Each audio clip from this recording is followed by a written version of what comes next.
नमस्कार, स्वागत है आपका। आपके साथ मैं अमित गर्ग शुक्ला। देश के दो अहम राज्य हरियाणा और जम्मू कश्मीर में वोटिंग समाप्त हो गई है। जम्मू कश्मीर का जनादेश ईवीएम में कैद हो चुका है। हरियाणा में वोटिंग खत्म हो गई है। अब न्यूज 18 यूपी उत्तराखंड आपको दिखाएगा दोनों राज्यों के जनादेश का एग्जिट पोल। नमस्कार, मैं हूं आपके साथ में अमनदीप। और महा एग्जिट पोल यानी कि फाइनल नतीजों से पहले जीत हार का फाइनल संकेत अब से थोड़ी देर में न्यूज 18 यूपी उत्तराखंड पर शुरू होने वाला है। महा एग्जिट पोल, सबसे सटीक और सबसे विश्वसनीय आंकड़े अब से कुछ ही देर बाद आपके सामने होंगे। साथ ही हम आपको बताएंगे हरियाणा में वोटर्स का झुकाव किस ओर रहा। थोड़ी देर में क्लियर हो जाएगी तस्वीर और साथ ये भी बताएंगे कि जम्मू कश्मीर में जनादेश क्या कह रहा है।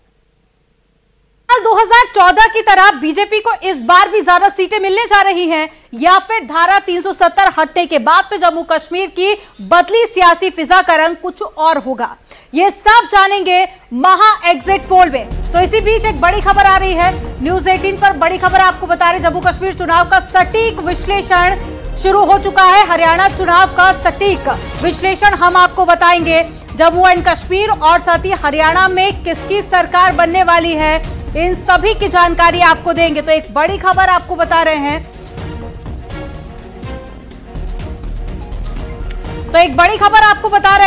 किसकी सरकार बनेगी जम्मू कश्मीर में, क्या नतीजे रहने वाले हैं। इसके साथ ही आपको हरियाणा में किसकी सरकार बनती हुई नजर आ रही है, यह भी आगे आपको बताएंगे। और साथ ही हर एक जानकारी सबसे पहले और सबसे सटीक जानकारी आपसे थोड़ी ही देर बाद आप इस स्क्रीन पर आंकड़े भी देख पाएंगे कि जम्मू और कश्मीर में किसको कितनी सीटें मिलती हुई नजर आ रही हैं। इसके अलावा हरियाणा में आंकड़े क्या कुछ कहते हैं वो भी आगे आपको विस्तार से बताएंगे। क्या मुद्दे रहे जो कि इस वक्त जनता के बीच में हावी रहे, वो भी आगे आपको विस्तार से बताएंगे। तो सबसे साइंटिफिक नतीजे, सबसे तेज और सबसे सटीक आंकड़े आपको बताएंगे।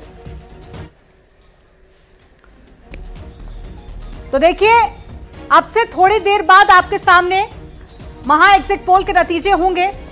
तमाम राजनीतिक पार्टियों ने अपनी पूरी जोर आजमाइश लगाई। प्रधानमंत्री नरेंद्र मोदी हो या राहुल गांधी, इसके अलावा यूपी के मुख्यमंत्री योगी आदित्यनाथ भी लगातार बैक टू बैक रैलियां करने के लिए हरियाणा भी पहुंचे और जम्मू कश्मीर भी पहुंचे। लेकिन अब जनता ने किसको वोट दिए, क्या मुद्दे रहे जो कि जनता के बीच में हावी रहे, वो हर एक जानकारी और एक एक आंकड़ा, सटीक साइंटिफिक आंकड़े आगे आगे आपको विस्तार से दिखाएंगे। और फिलहाल ये दो तस्वीरें आप देख रहे हैं कि ईवीएम में सभी कैंडिडेट की किस्मत कैद हो चुकी है। हरियाणा में भी वोट पड़ चुके हैं। इसके अलावा जम्मू कश्मीर में 3 चरण में वोटिंग हुई। और क्या पिछली बार की तरह इस बार भी बीजेपी कमाल दिखा पाएगी, क्योंकि जम्मू कश्मीर में 10 साल बाद इलेक्शन हुए हैं। 2014 में इससे पहले इलेक्शन हुए थे जब बीजेपी के खाते में 25 सीटें गई थी। क्या इस बार भी गठबंधन करेगी बीजेपी या फिर रीजनल पार्टीज को फायदा मिलेगा, ये आगे आपको बताएंगे।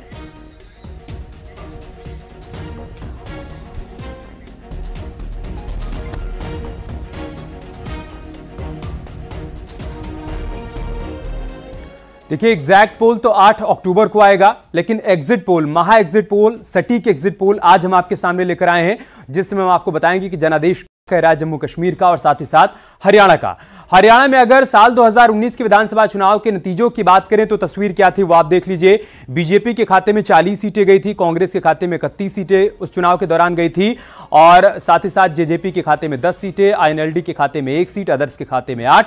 90 सीटों का जो परिणाम था 2019 के चुनाव का, वो हम आपके सामने रख रहे हैं। इसके अलावा अगर हम वोटिंग परसेंटेज की बात करें, शेयर किसका कितना था, 28.08% उस दौरान जो वोटिंग शेयर देखने को मिला था वो दरअसल कांग्रेस के खाते में देखने को मिला था और 36.49% जो वोटिंग शेयर था वो बीजेपी के पाले में था।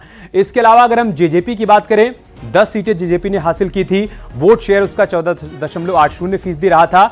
वहीं आईएनएलडी ने सिर्फ 1 सीट हासिल की थी और उसका वोटिंग परसेंटेज था 2.44%, जबकि निर्दलीय उम्मीदवारों को 8 सीटें मिली थी, जैसा कि आप टैली में देख भी पा रहे हैं, और उनका जो वोट शेयर था वो था 9.17%। ये 2019 की तस्वीर हम आपके सामने रख रहे हैं, लेकिन 2024 की तस्वीर 8 अक्टूबर को क्या रहने वाली है उसका संकेत आज हम आपको दिखाने वाले हैं, क्योंकि जनता ने अपना संदेश दे दिया है।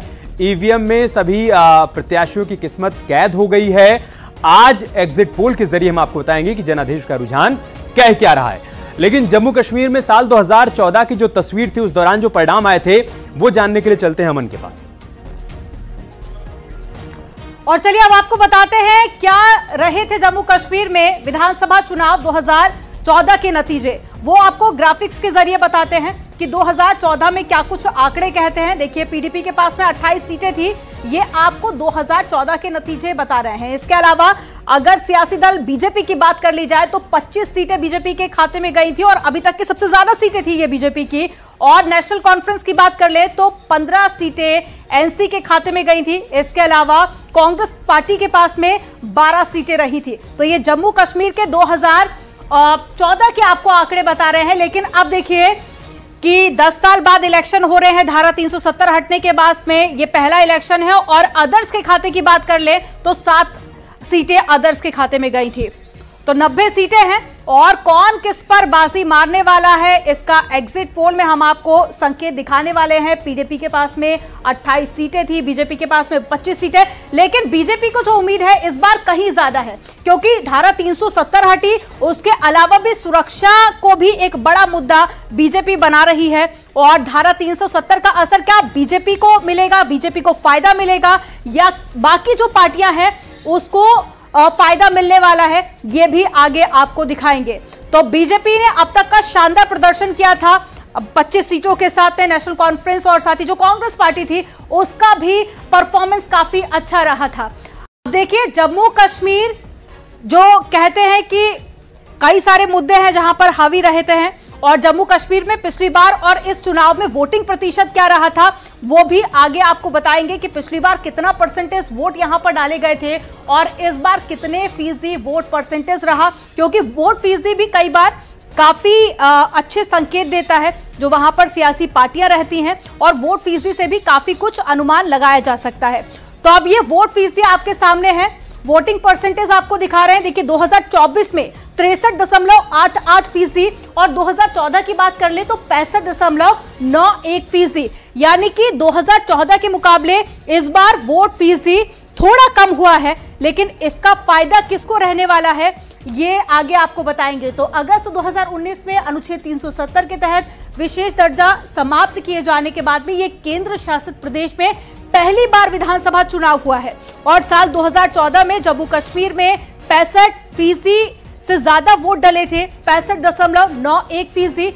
और इस बार यहां पे वोटिंग थोड़ी कम हुई है, 2024 में 63.88% वोट डाले गए, यानी कि पिछली बार की तुलना में पोलिंग टर्नआउट कम रहा है। भले ही वोटिंग टर्नआउट पिछले चुनावों की तुलना में कुछ कम रहा हो, लेकिन श्रीनगर, पुलवामा, शोपियां और इसके अलावा जो बारामूला जिले हैं इस विधानसभा चुनाव में मतदान का नया रिकॉर्ड बनाते हुए नजर आ रहे हैं, क्योंकि यहां पर वोटिंग फीसदी काफी ज्यादा रहा है। तो इसका कितना असर रहता है, क्योंकि ये जो क्षेत्र आपको बता रहे हैं, इन जगह के नाम आपको बता रहे हैं, ये काफी ज्यादा सियासत में भी रहे। और इसके अलावा आगे आपको 5 बड़े मुद्दे बताएंगे कि जम्मू और कश्मीर के चुनावों में जो मुद्दे छाए रहे, स्थानीय स्तर पर वो कौन कौन से मुद्दे थे जिनकी बात हो रही थी, और सियासी दलों ने अपने प्रचार के लिए किन मुद्दों का फायदा उठाया है वो भी आगे आपको बताएंगे।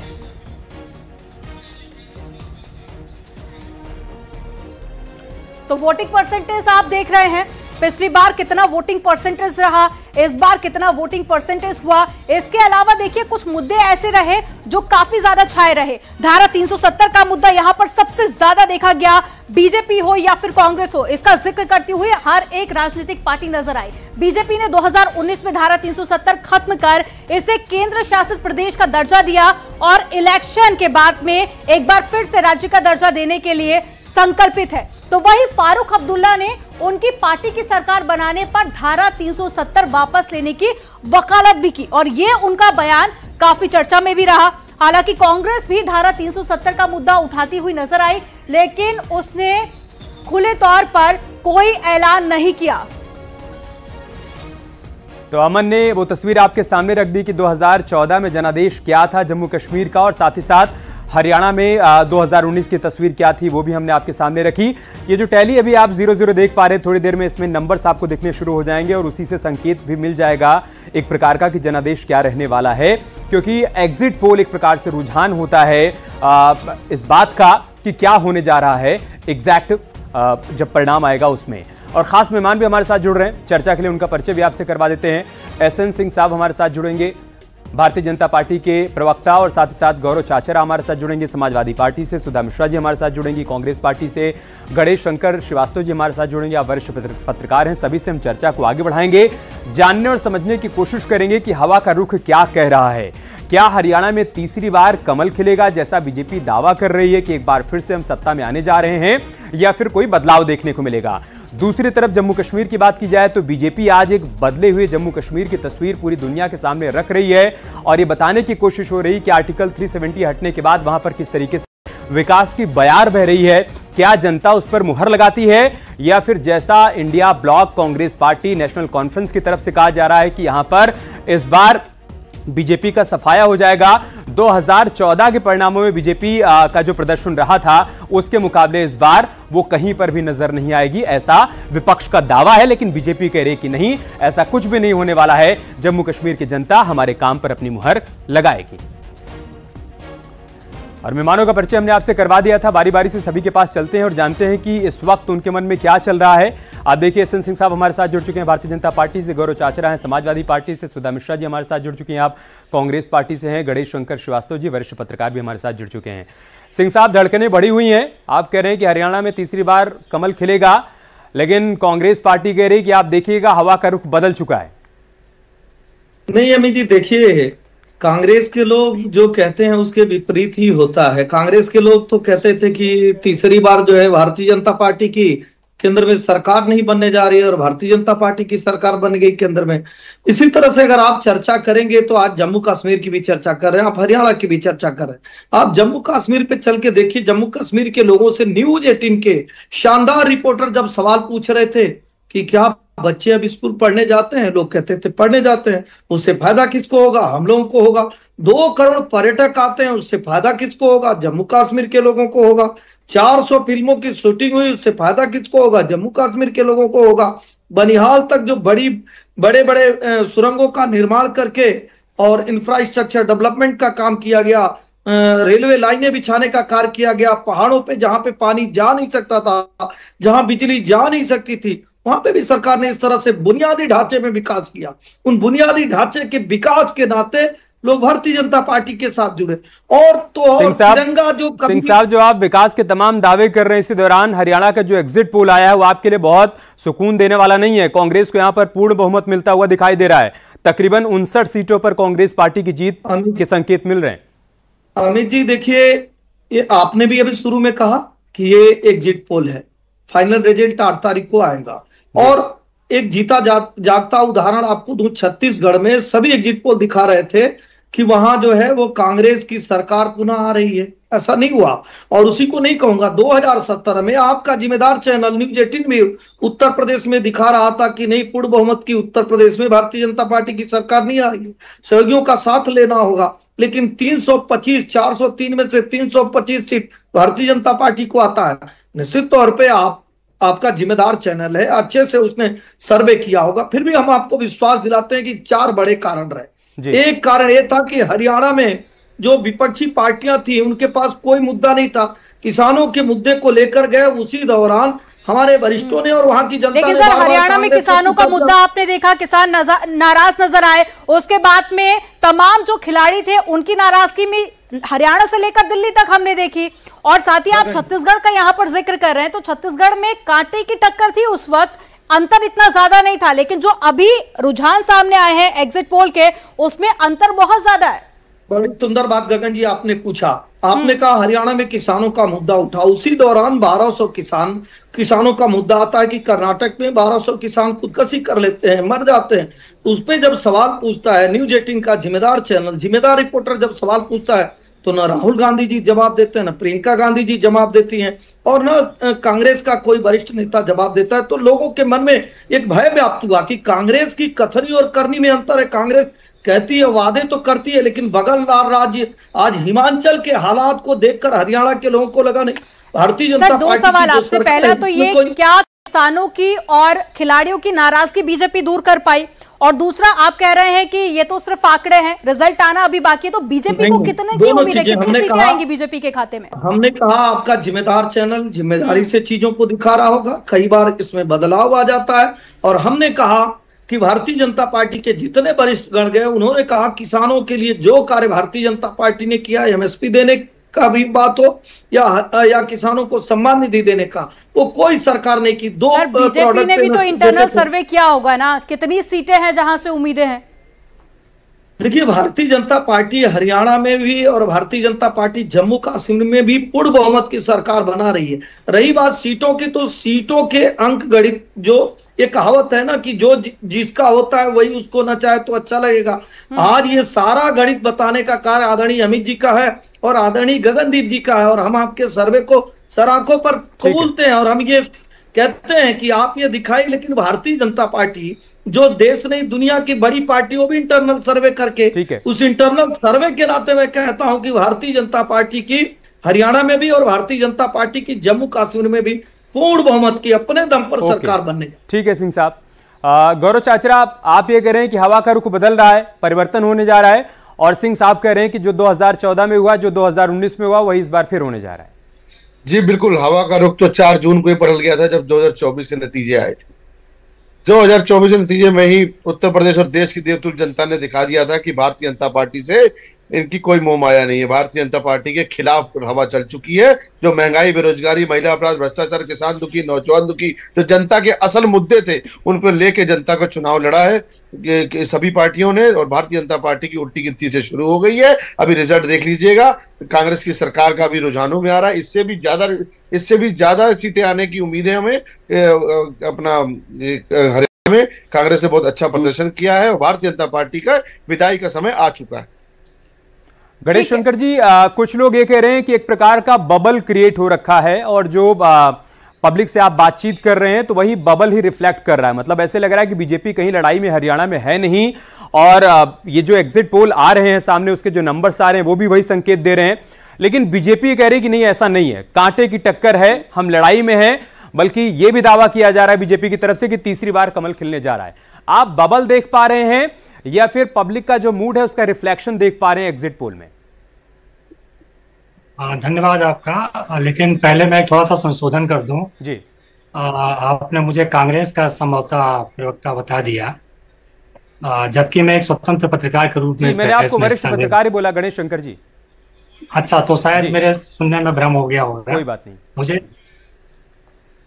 अच्छा, हो सकता है मुझे कुछ भ्रम हुआ हो, तो ठीक है।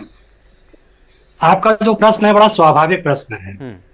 देखिए, राजनीति में एक जो स्वाभाविक बात होती है वो यह होती है कि राजनीति के आपके जो परिणाम आए हैं उनसे बहुत हद तक सहमत हुआ जा सकता है।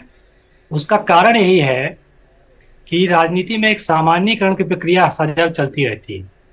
आप हरियाणा में देख रहे हैं कि पिछले कुछ समय से जो हमारे सामान्य मुद्दे हैं, रोजगार के, बेरोजगारी के, महंगाई के, वो तो अपने स्थान पर यथावत रहते ही हैं, किंतु उसके साथ साथ कुछ भावनात्मक मुद्दे भी आप देखेंगे, किसानों के, पहलवानों के, महिलाओं को लेकर के जो संवेदनशील मुद्दे हमारे सामने पिछले दिनों आए हैं, वो निश्चित रूप से वोटर के मनोभाव को, मस्तिष्क को प्रभावित करते हैं जी। और अंततः उसके परिणामों में कुछ परिवर्तन देखने को मिलता है। एक तो ये, दूसरा ये कि जो सरकार 10 साल से काम कर रही है और काम करने के बाद इतने सारे विरोधों के बीच में एक आप कह सकते हैं कि सरकारी जो विरोधाभासी स्थितियां बनती हैं, वो कहीं ना कहीं वोटर को परिवर्तन की ओर प्रेरित करती है। और वो परिवर्तन की ओर प्रेरणा जब मिलती है तो वो उसका समर्थन और लोगों का मिलता चला जाता है। अगर एक पक्ष असंतुष्ट है तो दूसरा पक्ष भी उससे अपनी सहमति जताते हुए उसको गति प्रदान करता है। तो मुझे लगता है कि ये जो 59 सीट आपके एग्जिट पोल में आ रही हैं, इनसे मैं बहुत कुछ हद तक 60-65% तक सहमत हो सकता हूँ। सिंह साहब काउंटर करना चाहते हैं जी। लेकिन एक चीज और समझनी होगी, जैसे आपने पिछले दिनों कुछ राज्यों के चुनाव देखे, वहां हमने देखा कि हम देख रहे थे कि कांग्रेस की एक लहर बन रही थी और ऐसे ही वादात्मक मुद्दों पे कांग्रेस का लग रहा था कि वो विजयी हो सकते हैं, किंतु परिणाम आपने देखे कि उतने अनुकूल नहीं रहे। ठीक है सिंह साहब, तो आप अभी करना चाहते हैं? थोड़ा मैं इंतजार करना पड़ेगा। देखिए हमारे जो वरिष्ठ सहयोगी हैं यहाँ पे जो पत्रकार जर्नलिस्ट, सीनियर जर्नलिस्ट बैठे हुए हैं, वो चूंकि हरियाणा गए होंगे तो एक चीज को समझे होंगे।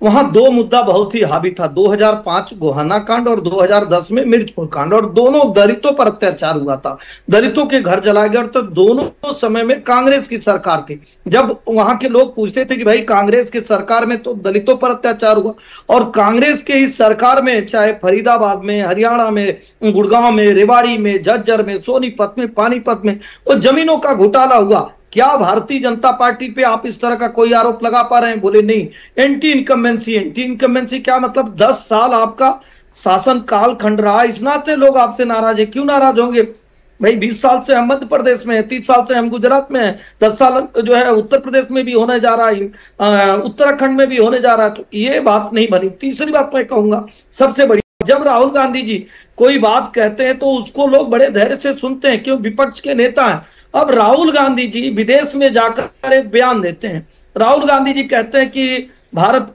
में तो लोकतंत्र खतरे में पड़ गया है और यहाँ जो हमारे सिख हैं वो पगड़ी पहन के और गुरुद्वारे में जा नहीं सकते हैं। इसका बहुत बड़ा रिएक्शन होता है हरियाणा में। हरियाणा के लोगों ने कहा इतना मतलब विपक्ष का नेता जिस पे हम भरोसा करने चल रहे हो इतना बड़ा झूठ बोल रहा। चौथा कारण बनता है हिमाचल और कर्नाटक। हिमाचल में तो आपको तनख्वाह देने के पैसे नहीं, आपने जो वादा किया वो पूरा नहीं किया। हरियाणा में जब आप वादा करने जाते हो, अभी तो चुनाव हो गया ना, अभी तो ईवीएम में वोटिंग कोई औचित्य नहीं है। आप जाइए अपनी विवेचना। एक सेकंड चाचर साहब, आप काउंटर करिएगा, लेकिन उससे पहले जम्मू कश्मीर के जो नंबर्स आए हैं वो हम दिखा देते हैं। महा एग्जिट पोल में बीजेपी के खाते में 29 सीटें जाती हुई दिखाई पड़ रही हैं, एनसी के खाते में 29, पीडीपी के खाते में 6 सीटें जाती हुई दिखाई पड़ रही हैं, कांग्रेस के खाते में 4 और अदर्स के खाते में 22 सीटें जाती हुई दिखाई दे रही हैं। ये फिलहाल रुझान है, ये महा एग्जिट पोल के जो संकेत हैं वो हम आपको बता रहे हैं। जो अभी तक जिन चैनल्स के नंबर्स आ गए हैं वो हम दर्शकों के सामने रख रहे हैं। चाचरा साहब, त्रिशंकु वाली स्थिति बनती हुई दिखाई दे रही है जम्मू कश्मीर में, मतलब वहां पर नेशनल कॉन्फ्रेंस और कांग्रेस पार्टी का जो गठबंधन है वो भी पूर्ण बहुमत से काफी दूर है। अगर ऐसा होता है तो फिर आगे क्या संभावना देख पा रहे हैं? किन किन संभावनाओं पर आप लोगों की तरफ से विचार विमर्श किया जा रहा है? देखिए, समय आने दीजिए, समय आने में सब कुछ क्लियर हो जाएगा। जैसे ही रिजल्ट आएगा सारी संभावनाएं क्लियर हो जाएंगी। जो भी हाई कमांड डिसीजन होगा वो सर पर ही होगा। हाँ, लेकिन इससे पहले सोर्सेज के हवाले से खबर ये भी आ रही थी कि शायद एनसी और बीजेपी के बीच में कोई बातचीत चल रही है। एनसी ने हालांकि उसका खंडन किया। सिंह साहब, ऐसा कुछ चल रहा है क्या? क्योंकि मैक्सिमम नंबर्स आप दोनों के ही खाते में जा रहे हैं, बीजेपी और एनसी के। अमित जी, देखिए, भारतीय जनता पार्टी हरियाणा में भी और भारतीय जनता पार्टी जम्मू कश्मीर में भी, मैं आपको चुनौती कहता हूं, अपने दम पर सरकार बनाने जा रही है। क्योंकि उस समय क्या हुआ, कांग्रेस के लोग जाके एक बंटवारे की बात कहे, उसको आपको समझना होगा। वहां उन लोगों ने कहा कि जम्मू के लोगों को ज्यादा फायदा होगा, कश्मीर के लोगों को नहीं फायदा होगा। दूसरा क्या हुआ, इस बार जो दलित हैं, गुर्जर हैं, बकरवाल हैं, उनको भी आरक्षण देने का कार्य भारतीय जनता पार्टी की सरकार ने किया। तीसरी बात की जो वोटिंग राइट था और रिफ्यूजियों को वोटिंग राइट नहीं था, इस बार कश्मीर में और जम्मू में जो रिफ्यूजी है उनको वोटिंग राइट मिला।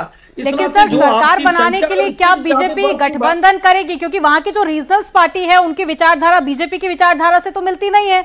लेकिन इससे पहले भी हम गठबंधन देख चुके हैं। फारूक अब्दुल्ला की पार्टी के कई नेता ये संकेत दे चुके हैं कि बीजेपी के साथ में गठबंधन हो सकता है। तो क्या बीजेपी गठबंधन करेगी या फिर विचारधारा देखेगी? देखिए, अभी तो हम जनता से गठबंधन किए हैं और जनता पर भरोसा दिखाए हैं कि जनता के नाते भारतीय जनता पार्टी की अपने दम पर सरकार बन रही है। आगे अगर कोई परिस्थिति बनती है तो निश्चित तौर पे हमारे वरिष्ठगण उस पर फैसला करेंगे। सुधा जी भी हमारे साथ जुड़ चुके हैं कांग्रेस पार्टी से, एक रिएक्शन उनका भी ले लेते हैं। सुधा जी, हरियाणा से तो शुभ संकेत आप लोगों के लिए दिखाई पड़ रहे हैं, लेकिन जम्मू कश्मीर में बहुत अच्छी स्थिति नहीं है। वहां पर जो टैली बता रही है, जो संकेत दे रही है, त्रिशंकु वाली स्थिति वहां पर बन रही है। क्या क्या संभावनाएं आप लोगों के मन में चल रही हैं और हरियाणा को लेकर आपका रिएक्शन? देखिए, एग्जिट पोल जो भी आ रहा है उसके कुछ कहने से पहले जरूरी है कि हम देख लेते हैं कि चुनाव में जो नतीजे आएंगे वो हमारे सामने ही आएंगे, क्योंकि लोकसभा के चुनाव के एग्जिट पोलों ने दिखा दिया है 400 के पार होते होते लोग कहां तक पहुंच गए थे। तो हो सकता है कहीं हमारे लिए अच्छा दिखा रहा हो, कहीं खराब दिखा रहा हो, लेकिन हम इंतजार करेंगे कि जो नतीजे हैं हमें दिख जाए, में आ जाए। तो कश्मीर में या फिर पूरे भारत में या जहां भी सरकार पिछले 10 वर्षों में केंद्र की रही है, इनकी जो नीतियां हैं, जो इनकी कुनीतियां हैं, जो इनका जुमला है, ये हर जगह कहीं ना कहीं जिस तरह से जनता के सामने आया है, जनता उसको फोटो में तब्दील करके दे रही है। और हमें इंतजार उस दिन का है कि जब ये चीजें सामने आ जाएंगी, कौन कहाँ पे है, कितने पानी में, तो अपने आप दिख जाएगा। तो जल्दबाजी में कुछ बोलना, क्या आप भी जानते हैं कि इस देश में चाहे हरियाणा हो चाहे कश्मीर हो, सबके सब उस चीज का बदलाव चाहते हैं इन चीजों का। ये कश्मीर में चुनाव करा ही नहीं पाए थे 10 सालों में और बातें बड़ी बड़ी करते रहे। जनता इनको जवाब देगी, लोकसभा में दे चुकी है, यहाँ भी देगी। और जिस तरह से रह रहे कि इनके बारे में चीजें हो रही है, चीजें आ रही हैं, जो खबरें बार बार निकल के आती है कि इनके मंसूबे कभी अच्छे नहीं थे, जनता इनके मंसूबों को पहचान चुकी है। हम इंतजार कर लेते हैं, इंतजार कर लेते हैं। इसी बात पर हम समाप्त भी कर लेते हैं। समय इतना ही था। बहुत बहुत शुक्रिया आप सभी का हमारे साथ जुड़ने के लिए, इस चर्चा का हिस्सा बनने के लिए। तो आज हमने एग्जिट पोल की तस्वीर आपके सामने रखी। एग्जैक्ट पोल के लिए आपको 8 अक्टूबर तक का इंतजार करना होगा। उस दिन भी असल आंकड़े आपके सामने होंगे। रुक रहे हैं एक छोटे से ब्रेक के लिए, जल्द लौटेंगे कुछ और खबरों के साथ।